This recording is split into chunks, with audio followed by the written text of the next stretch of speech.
Costing फटाफट। Good evening students, I am Hemendra Suri. और जैसा कि मैंने प्रॉमिस किया था कि हम लोग फाउंडेशन सीएमए फाउंडेशन के बच्चों के लिए सेक्शन बी की पार्ट की प्रिपरेशन करेंगे। और सेक्शन बी जो आपका है, जो कॉस्ट अकाउंटिंग पर है, जो 3 पार्ट्स में बांटा गया है, जिसमें से पहला पार्ट जनरल इंट्रोडक्टरी है कि कॉस्ट अकाउंटिंग का क्या ऑब्जेक्टिव है, उसका क्या स्कोप है। दूसरा पार्ट है क्लासिफिकेशन ऑफ कॉस्ट का, और तीसरा पार्ट है फॉर्मेट ऑफ कॉस्ट शीट का। और मेरे पहले वीडियो में मैंने पहले भी बताया कि कैसे हम अब बचे हुए 40 दिनों में अपने फाउंडेशन एग्जाम की तैयारी कर सकते हैं। उस वीडियो को बार बार सुने और उसके हिसाब से अपना टाइम टेबल और शेड्यूल तैयार करें। और शेड्यूल के हिसाब से पढ़ेंगे तो आप बैंग ऑन उस पर वापस आएंगे और आपको इसका फायदा 100% मिलेगा। रोज अपने ऑब्जेक्टिव को याद रखें कि हमको फाउंडेशन पास करना है। ये जरूर ध्यान रखें कि माँ बाप आपके ऊपर बहुत ट्रस्ट करते हैं। कुछ दिनों के लिए अपना mobile phone, TV, electronic gadgets, PS3, 4, whatever you people are using, उन सब को थोड़े दिन के लिए अपने से दूर कर दें। तभी आप ज्यादा अच्छे से अपनी पढ़ाई पर फोकस हो सकेंगे और सिर्फ उसके बारे में सोचकर उसको कर सकेंगे। आपकी मेहनत का आपको लगता है कि कैसे पता चलेगा कि हम मेहनत कर रहे हैं या नहीं कर रहे हैं, तो जिस दिन आपके फादर आपको बोल दे कि बेटा तुम थक गए हो, थोड़ा आराम कर लो, तब तुम समझ लेना कि तुमने पढ़ाई का वो स्टैंडर्ड पा लिया है कि अब तुम उसको अचीव कर सकते हो। तो हम लोग स्टार्ट करते हैं अपने अकाउंटिंग पेपर में सेक्शन बी का। और जैसे मैंने बताया कि सेक्शन बी के सेकंड पार्ट पर आते हैं, जिस पर हमको पढ़ना है, क्या पढ़ना है? Classification of cost. कि कॉस्ट को कितनी तरह से क्लासिफाई किया जा सकता है। लेकिन इन सारी चीजों से पढ़ने से पहले हम ये जरूर समझना चाहेंगे, आप ये जरूर समझना चाहेंगे कि ये कॉस्ट क्या होती है। तो कॉस्ट की अगर हम बात करें, हमारे इससे पहले वाले वीडियो में देखेंगे जिसमें जनरल कॉस्ट अकाउंटिंग क्या होती है, वो ऑलरेडी मेरे YouTube चैनल पर है। जो पहला वीडियो है मार्जिनल कॉस्टिंग का इंट्रोडक्टरी, उसमें हमने बताया है कि कॉस्टिंग क्या होती है, कॉस्ट का क्या ऑब्जेक्टिव है, उसका क्या स्कोप है। उसको एक बार देखें, फिर हम इस सेकेंड पार्ट में आएंगे। तो क्लासिफिकेशन ऑफ कॉस्ट की बात करें तो कॉस्ट क्या है? जब भी हम कॉस्ट की बात करते हैं तो किसी भी प्रोडक्ट को बनाने में, किसी भी प्रोडक्ट को बनाने में जो पैसा हमारा खर्च होता है, that is known as cost. अब हम इसको बात करें तो ये जनरल टर्म है जिसको हमने आसानी से हर आदमी समझ सकता है कि हम किसी भी चीज को अगर प्रोड्यूस करते हैं तो उसके प्रोड्यूस करने में, उसके प्रोडक्शन में, उससे रिलेटेड जो भी पैसा खर्च हुआ है, उस खर्च को अगर हम ऐड ऑन कर दें तो वो कहलाएगी मेरी कॉस्ट। इस कॉस्ट के 3 कंपोनेंट्स हैं, 3 एलिमेंट्स हैं। बहुत ध्यान से मेरी बात को समझेंगे। हमने क्या कहा? किसी प्रोडक्ट को बनाने में जो पैसा खर्च होता है, मनी हम स्पेंड करते हैं, विच इज रिलेटेड टू का मतलब जो उसके प्रोडक्शन से जुड़े हुए हों, रिलेटेड हों। जैसे आप अगर पढ़ाई कर रहे हैं और आपने अपनी फोन पर डायरेक्टरी या डिक्शनरी खोली और उस डिक्शनरी में कुछ वर्ड्स का मतलब ढूंढा, देन ये डिक्शनरी पर जो आप ढूंढ रहे हो ये आपकी पढ़ाई से रिलेटेड है। या कोई YouTube चैनल देख रहे हो जो आपके एग्जामिनेशन या आपकी पढ़ाई से रिलेटेड है, तो वो चैनल वो पढ़ाई आपकी पढ़ाई से रिलेटेड कहलाएगी। लेकिन अगर आप पढ़ाई के अलावा किसी भी एक्टिविटी में जुड़े हुए हैं तो वो आपकी एक्टिविटी तो कहलाएगी, बट वो रिलेटेड टू स्टडीज नहीं कहलाएगी। इसका मतलब प्रोडक्शन से रिलेटेड जो भी, उसको बनाने में जो भी पैसा खर्च हुआ इज कॉल्ड रिलेटेड। तो कॉस्ट के 3 एलिमेंट्स हैं, जिसमें पहला, अगर हम किसी चीज को बनाते हैं, अगर हम किसी चीज को बनाते हैं तो उसको बनाने के लिए हमको क्या चाहिए होगा? मटेरियल चाहिए होगा। फिर वो मटेरियल जो रॉ फॉर्म में है उसको फिनिश गुड्स में कन्वर्ट करने के लिए हमको कुछ लेबर चाहिए होगी। जब मैं यहां पर लेबर बोलूंगा तो आप लेबर का मतलब मजदूर नहीं समझेंगे। लेबर का मतलब वो स्किल्ड भी हो सकती है, वो सेमी स्किल्ड भी हो सकती है, और वो अनस्किल्ड भी हो सकती है। मेरी बात ध्यान से समझेंगे। मैंने क्या कहा? लेबर स्किल्ड भी हो सकती है, सेमी स्किल्ड भी हो सकती है, और अनस्किल्ड भी हो सकती है। और इसका तीसरा कंपोनेंट है एक्सपेंसेस। इसका मतलब किसी भी प्रोडक्ट को मैन्युफैक्चर करने में, प्रोड्यूस करने में जब हम कॉस्ट की बात करेंगे तो कॉस्ट के ये 3 इंपॉर्टेंट कंपोनेंट्स हैं। One is material, one is labour, and the third one is expenses. अब हम लोगों ने रॉ मटेरियल शब्द सुन रखा है, तो मैंने यहां पर इसको मटेरियल लिखा हुआ है। इस रॉ मटेरियल को हम क्या करते हैं? कन्वर्ट करते हैं। किसमें कन्वर्ट करना चाहते हैं? फिनिश गुड्स में कन्वर्ट करना चाहते हैं। फिनिश गुड्स में कन्वर्ट करना चाहते हैं तो क्वेश्चन आंसर क्यों करना चाहते हैं? इसलिए करना चाहते हैं क्योंकि ये फिनिश गुड्स ही रेडी टू कंज्यूम होता है, जिसका हम इस्तेमाल कर सकते हैं। तो फिर हम वापस प्लॉट पर आते हैं। क्या कहा मैंने कि किसी भी प्रोडक्ट को प्रोड्यूस करने में जो भी पैसा खर्च होता है वो क्या कहलाता है? कॉस्ट। इस कॉस्ट को कैसे निकालते हैं? इसके क्या कंपोनेंट्स हैं या क्या एलिमेंट्स हैं? तो हम क्या लिखेंगे? Elements of cost. जब भी फाउंडेशन में एग्जाम में पूछा जाएगा कि कॉस्ट के कौन कौन से एलिमेंट्स होते हैं, तो हम लिखेंगे कॉस्ट के 3 एलिमेंट है। One is material, one is labour, and the third one is expenditure. इस मटेरियल को फर्दर 2 पार्ट में ब्रेक किया गया। One is direct material, other one is indirect material. हाँ, मैं समझ रहा हूं कि आप लोगों के मन में क्वेश्चन आ रहा होगा कि सर पहले ये पूछ ले कि सर ये डायरेक्ट और इनडायरेक्ट क्या होता है। तो बस 2 मिनट का समय दें, मैं इन सारी चीजों को एक एक, ये मेरा प्रॉमिस है कि जो भी मेरी क्लासेस होंगी उनको कोई भी पढ़े, आप सारे बच्चे फाउंडेशन में तो या तो इंटर पास करके आए होंगे फाउंडेशन में, और या बीकॉम फर्स्ट ईयर में होंगे। तो मेरा आपसे प्रॉमिस है कि आप मेरे वीडियो को ध्यान से सुनेंगे और उसके बाद मॉड्यूल से गुजरेंगे तो आपको कोई ऐसा टर्म नहीं होगा जो आपको समझ में नहीं आएगा। इन केस नहीं समझ में आता है तो मेरे कमेंट बॉक्स में जाकर कमेंट करें, आपकी क्वेरी रिजॉल्व करेंगे। लेबर इसी तरह, जैसे मटेरियल 2 तरह का होता है, लेबर भी 2 तरह की है। मटेरियल हमारा डायरेक्ट मटेरियल और इनडायरेक्ट मटेरियल। इसी तरह से लेबर को 2 पार्ट में तोड़ दिया गया, डायरेक्ट लेबर और इनडायरेक्ट लेबर। सिमिलरली इसी तरह से हमने एक्सपेंडिचर के भी 2 पार्ट क्लासिफिकेशन कर दिया, डायरेक्ट एक्सपेंस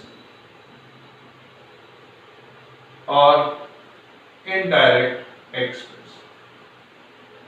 ये कॉस्टिंग का बहुत बेसिक चैप्टर है जो फाउंडेशन लेवल पर काम आता है। या बीकॉम लेवल पर।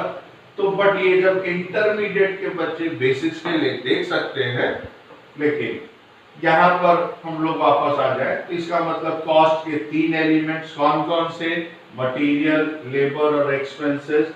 मटेरियल को फिर से हमने फर्दर क्लासिफाई किया, direct material, indirect material. Labour को डायरेक्ट लेबर और इनडायरेक्ट लेबर, एक्सपेंडिचर को डायरेक्ट एक्सपेंस और इनडायरेक्ट एक्सपेंसेस। वीडियो को जहां पर नहीं चाहिए पॉज करके बार बार उसको देखते रहे, सुनते रहे। चीजों को पढ़ने के बाद में आप बंद करके सोचें कि आपने क्या पढ़ा है। कुछ भी मगअप करने की जरूरत नहीं है। अब कॉस्ट के इन 3 एलिमेंट्स में अगर हम डायरेक्ट को जोड़ दें, मतलब डायरेक्ट मटेरियल में क्या जोड़ दें, डायरेक्ट लेबर, और क्या जोड़ दें, डायरेक्ट एक्सपेंसेस। मेरी बात ध्यान से समझेंगे।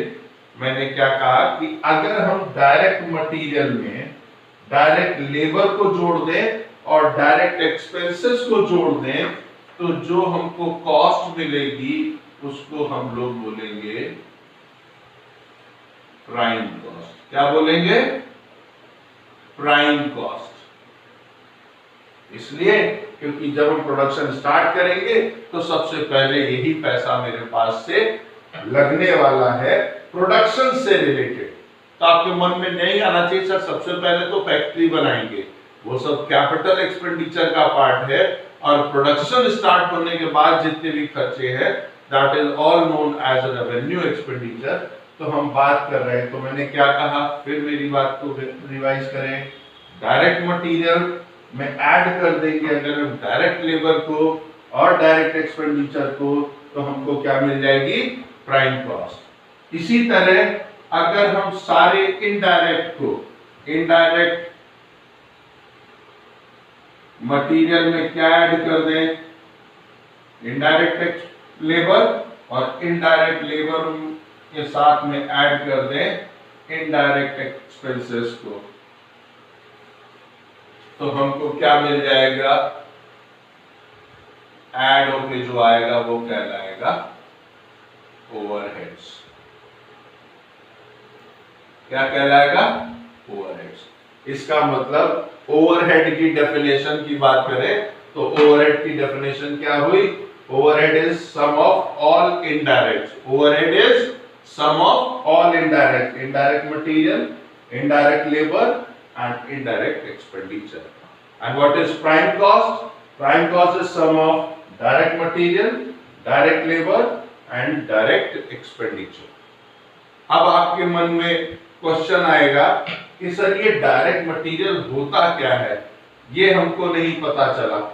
तो डायरेक्ट मटेरियल हम लोग इसको समझेंगे कि डायरेक्ट मटेरियल क्या होता है। क्यों? क्योंकि अगर हमने डायरेक्ट मटेरियल नहीं समझा तो हमारे मन में रहेगा कि जो सर ने याद करा दिया वो हम लोगों ने पढ़ लिया। और मैं कभी भी नहीं चाहता हूं कि पढ़ाई को आप मगअप करें। जब तक कोई चीज कंसेप्चुअली नहीं समझ में आएगी, आपका इंटरेस्ट टुवर्ड्स स्टडीज कभी भी क्रिएट नहीं होगा। और जब तक पढ़ाई में इंटरेस्ट ना हो, पढ़ाई कभी भी इंटरेस्टिंग या अच्छी नहीं लगती है। लेकिन अगर ये सोचकर पढ़ें कि हमको कुछ सीखने को मिलेगा, तब पढ़ाई हमेशा अच्छी लगेगी। हम डायरेक्ट मटेरियल की बात करें तो डायरेक्ट के केस में सिर्फ मैंने डायरेक्ट लिखा है which can be identified, और इनडायरेक्ट का मतलब है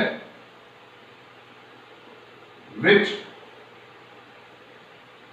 cannot be identified। इसका मतलब जहां जहां डायरेक्ट है तो हम क्या बोलेंगे? तो हम लोग बात कर रहे थे आइडेंटिफाइड का मतलब क्या है। जैसे अगर हम लॉकडाउन की बात करें तो लॉकडाउन में क्या कारण है, क्यों हुआ? तो लॉकडाउन के लिए हम किसी से ही पूछेंगे सर कोविड-19, या वो बोलेगा कोरोना। तो कोविड-19 नाम क्यों रखा, कोरोना वायरस दिसंबर 19 में आया। तो कोरोना क्या है? एक ऐसा, आपने सुना होगा न्यूज चैनल में बड़ी बड़ी ब्रेकिंग न्यूज में आता है, अनदेखा शत्रु, अनदेखा दुश्मन। हमको ये नहीं पता चल रहा है कि वो वायरस कहां और किसको कैसे इफेक्ट कर रहा है।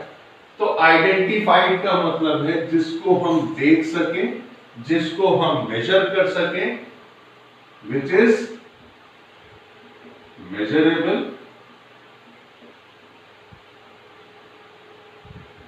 जिसको हम मेजर कर सकते हैं। जैसे हमारे पास ये पेन है, अगर 2 पेन हो तो हम बता सकते हैं सर ये 2 पेन है, एक और पेन आ जाएगा तो हम बता सकते हैं 3 है। क्यों? क्योंकि इट इज इजीली आइडेंटिफाइबल। आपके पास शर्ट पहनी हुई है, तो मिस्टर सोनी ने, मिस्टर हेमेंद्र ने जो शर्ट पहनी है, इस शर्ट में कितना कपड़ा लगा है, इसको हम बता सकते हैं। हम टेलर के पास जाते हैं तो हम पूछते हैं मेरी शर्ट में कितना लगेगा, तो वो किसी को बताता है 2.25 मीटर लगेगा, किसी को बोलता है 2.5 मीटर लगेगा। इसका मतलब इसको वो मेजर कर पाता है, तो वो क्या कहलाएगा? Direct material, identifiable. तो विच इज मेजरेबल। अगर मेजरेबल है तो वो कॉस्ट में चार्ज भी हो सकता है, चार्जेबल टू कॉस्ट। अब पहले मेरा एग्जाम्पल समझेंगे। हम एक शर्ट सिलवाने के लिए टेलर के पास जाते हैं, टेलर से हम कपड़ा पूछते हैं, तो टेलर हमको बताता है कि आपकी शर्ट में 2.25 मीटर कपड़ा लगेगा, और फिर अपना वो पैसा जोड़कर बताता है कि कुल 1000 रुपीज पर शर्ट का उसके पास लगेगा। तो हम लोग सोचते रहते हैं कि इसने 1000 क्यों लिया, तो हम जोड़ते हैं कि मैंने शर्ट ली 2.25 मीटर, अगर वो 200 रुपए या 100 रुपए मीटर का कपड़ा है तो 250-300 रुपए का मेरा कपड़ा हुआ, बाकी उसने क्या जोड़ा। तो कैसे हम उसको पकड़ेंगे? तो हमने कहा जब भी हम डायरेक्ट की बात करेंगे तो हम 2 चीजों पर फोकस करेंगे, which is measurable and which is chargeable to cost. अब कैन नॉट बी आइडेंटिफाइड की बात करेंगे तो क्या कहेंगे? विच इज नॉट मेजरेबल और not advisable to major.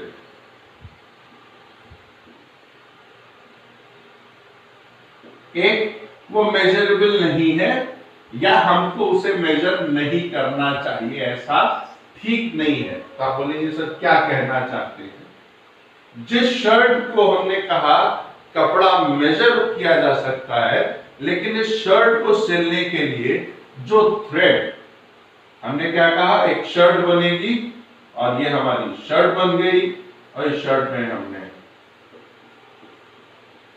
Button लगा दिए, सारी चीजें रेडी हो गई। अब इस शर्ट में लगने वाला क्या क्या लगा है? इसमें कपड़ा लगा है, क्लोथ लिखे, फैब्रिक लिखे, कुछ भी लिखे, थ्रेड लगा है जिससे ये सिला गया है, स्टिचिंग करी गई है, और क्या लगे हैं? बटन्स लगे हैं, इसके अलावा और कोई चीज नहीं है। तो जो शर्ट का कपड़ा है हम एग्जैक्टली मेजर करके बता सकते हैं कि शर्ट में कितना कपड़ा लगा है। तो शर्ट के केस में जो क्लोथ है इज डायरेक्ट मटेरियल। डीएम का मतलब डिस्ट्रिक्ट मजिस्ट्रेट नहीं समझ लेंगे, देहाती मग्गा भी नहीं समझ लेंगे। DM is what? DM is direct material. लेकिन इस शर्ट को सिलने में जो थ्रेड यूज हो रहा है वो थ्रेड मेजरेबल नहीं है। अब आप बोलेंगे सर क्यों नहीं है? जितना थ्रेड लगा हम स्केल लाएंगे उसको मेजर कर लेंगे। तो मैंने इसीलिए लिखा था इट इज नॉट एडवाइजेबल। अब आपने एक आदमी रखा जिसको हम 10 रुपए देते हैं हाफ एन आवर का, और थ्रेड मेजर करेगा, तो थ्रेड है 5 रुपए का, उसको मेजर करने के लिए हमने एक आदमी रखा 10 रुपए का। और थ्रेड की कॉस्ट बहुत नेग्लिजिबल है, बहुत कम है in comparison to cost of the cloth. तो वो एडवाइजेबल नहीं है कि हम उसको मेजर करें। क्यों? क्योंकि थ्रेड जो आता है वो 10 रुपए की, हिंदी में पेचक बोलते हैं व्हीलर को, उसमें थ्रेड होता है। आपने देखा हो कभी माँ घर पर जब कोई चीज सिलती है तो थ्रेड की कॉस्ट नेग्लिजिबल होने के कारण माँ क्या करती है, सुई को धागे से तोड़ा, थ्रेड फेंक दिया। वो ये नहीं देखती है कि थोड़ा थ्रेड फेंका, इतना फेंका या मेजर करके काटूं, क्योंकि उसकी कॉस्ट बहुत कम है और उस पर फोकस करना इट इज नॉट एडवाइजेबल, क्योंकि जितना हम उसकी कॉस्ट को बचाने की सोचेंगे उससे ज्यादा हम अपना टाइम वेस्ट कर रहे हैं, then it is called not advisable. तब वो क्या कहलाएगा? जो नॉट एडवाइजेबल है इज ट्रीटेड एज इनडायरेक्ट। इसका मतलब क्या हमने निकाला? Cloth in case of shirt is direct material, thread in case of thread shirt is indirect material. तो आज हम लोग यहीं पर क्लास खत्म करते हैं। अपने नेक्स्ट वीडियो में हम लोग फिर आकर देखेंगे कैसे डायरेक्ट मटेरियल के बाद बचे हुए एलिमेंट्स को करते हैं। अगर आपको ये वीडियो पसंद आया हो तो लाइक करें, सब्सक्राइब करें। कोई क्वेरी हो तो जरूर कमेंट बॉक्स में डालें, उसको रिजॉल्व किया जाएगा। Till then good bye on costing फटाफट।